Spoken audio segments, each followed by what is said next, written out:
And so today I'm looking at the first decan of Taurus. Taurus is the second of our zodiac signs that the sun meets as it takes its decan walk across the skies through the course of the year. And today I'm talking about that very first decan of Taurus, where we experience Mercury, or it's described as Mercury in Taurus. Taurus, if you looked at my previous video on this sign, as the decan walk, is represented by the Hierophant. The Hierophant, an authority figure stepping up, empowered to draw heaven down to earth. Like a cosmic interpreter, he's able to draw the experiences of this other unseen realm down and present it on this earthly realm to his congregation, to his followers. And for me, this is always you. Where can you become that bridge between the heaven and earth? What is it that you wish for? What is the higher version of yourself? And can you draw that down and manifest it in this physical realm? And the Hierophant meets with the magician. As I said, this decan is described as Mercury in Taurus. And so the Mercury element here is represented by the magician. Magician, again, we see him stretching to the heavens, drawing it down like a chute, bringing heaven to earth. This magician as Mercury is quick thinking, smart, intelligent, able to create and feel into the unity of all things. And just like a magician, can you see how similar they look in the red and the white clothes? They understand the need for purity, singularity of focus, and empowered, emboldened action, being able to know that they can draw heaven to earth by that, through that singular focus. From nothing, something comes.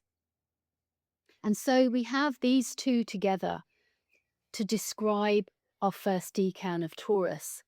And yet the card that goes with these two might surprise you.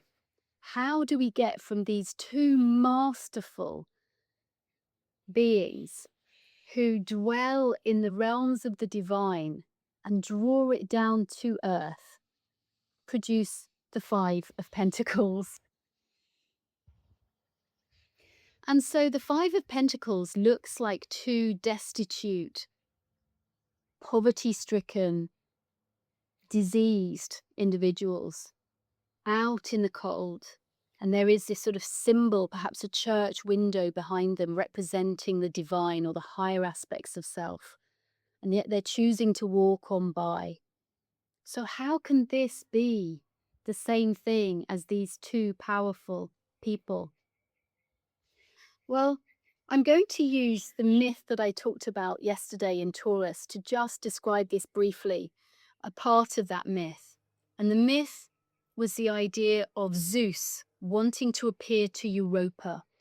But in his full force as a god, he may well have killed Europa if he'd just appeared to her as Zeus, that formidable, powerful force. And so what he does is he doesn't appear to her as Zeus. He appears as the godlike form. He transforms himself into a bull, a beautiful, radiant, stunning white bull, nevertheless, but still a bull form. So what we see here is the power and the force, this godlike force, is met with resistance on this physical plane. If you think about the magician's quick thinking, imagine this is you and you imagine that you're going to grow a sunflower. And in your mind, you can experience the beauty of this sunflower, the sacred geometry within its seeds, the bright golden petals, it following the sky as it turns its head to follow the sun. But if you plant the seed here on earth, we see the resistance. We can see that it doesn't immediately appear as a sunflower. There is a whole process that it has to undergo in order to become that final form. And so here, this card, I believe, can be seen to be noticing the gap. You've experienced the divine. You've experienced what it is, your wish fulfilled, and what the end result will look like. But right now, it's not showing. Right now, you're feeling the gap. And so perhaps this card is showing you by being what it's not, by being what these are not. It's showing you what you need to do. You need to have faith. You need to turn yourself towards that higher ideal and not sit in the lack and the poverty. There may be patience, there may be endurance that's required while you're waiting for your sunflower to grow. But you have the faith, the blind faith that it shall be so. So you can live with that sense of expectation and excitement rather than just focusing on the fact that it hasn't materialized. It hasn't come from that exquisite idea down into physical form just yet. And so, as I said, Zeus appearing to Europa as a bull shows the physical limitations of this earthly realm. And I've got a quote by Neville Goddard that I think helps to illustrate this card as well. He says, "After the vision, no earthly thing can ever seem quite the same again." So as I said, if you've already experienced what it would be like to have this thing that you want, you've experienced that feeling, then until it's actually happened, you're not going to feel the same about it. You're going to feel more like this. But there might be more to this quote, and I'm going to read it one more time. "After the vision, no earthly thing can seem quite the same again." Perhaps when you've matured this idea, once you've experienced the divinity within yourself, within your own concept, your own consciousness, nothing can ever be the same again because you see it through the eyes of the divinity that you are. So then everything becomes beautiful, just like Zeus appearing on earth in the most beautiful form, the radiance. And here we see that Venusian beauty that I spoke of yesterday. Venus rules our Hierophant, Venus rules Taurus. So understanding and appreciating the exquisiteness of nature and the natural world. And so there are not many stars in this particular decan of Taurus to illustrate, again, this idea of what I'm trying to talk about here with this card, the idea of Mercury in Taurus. And so I decided to tell another myth, another bull myth, to further explain the concept. And so the myth I'm going to tell in order to colour this decan further is the myth of Heracles. And Heracles performed 12 labours after he had murdered his wife and family, and he went for atonement to the oracle at Delphi and ended up being given these 12 labours by the king to whom he was sent to serve at her request, her suggestion. One of those labours was being able to capture the Cretan bull and bring it home to the king. Now, all of these labours, these 12 labours, showed the enormous strength that Heracles had. And here we see the physicality, the earthly qualities of the bull, Taurus. He had huge strength. He was, in fact, half god, born from Zeus to a mortal woman. So half mortal, half god. So incredible powers of strength. But what we recognize through his labors, through these trials, through this endurance that he suffers, is that many of them required his strength, but also required mental agility. And here we meet with Mercury, the ability to adapt, to survive, to create situations and set up events so that he can perform the tasks and fulfill the quests set for him. He uses lots of ingenuity, quick thinking. And so we perfectly see through this myth the idea of the combination of the brute force, the physicality, the humanness of Taurus, and our mindful magician, the master. So what he does when he has to capture this bull and he's not allowed to kill it is, instead of just pummeling it, trying to get it to the ground, and let's not forget, this has been sent by Poseidon. He's infused it with fury and rage.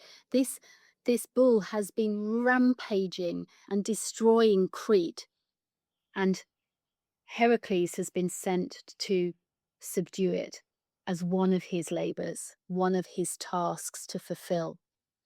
And so, yes, they meet each other in brute strength with brute force. But instead of trying to meet this with full force, he uses his mind. And as they charge together, he takes the bull by the horns. And it's by doing this something different that he's able to grapple with it and bring it down to the ground in submission. So again, a combination, not just of brute force, but also with ingenuity. And then this is just part one of what his task is. The second part is for him to return this out of control, raging bull to the king in another land. So some myths suggest that he is able to secure this formidable bull into a cargo and let it set sail. But I prefer the other myth, the myth that relies much more on this supernatural experience that we have with these cars, which is sometimes the divinity just moves through us and we don't have to do things the way our earthly realm, the Taurus realm, would have us do it. He rides the bull home like a boat across the oceans. And for me, this suggests that sometimes we try and force things with brute force. We try and work with our mind. But sometimes when we just surrender,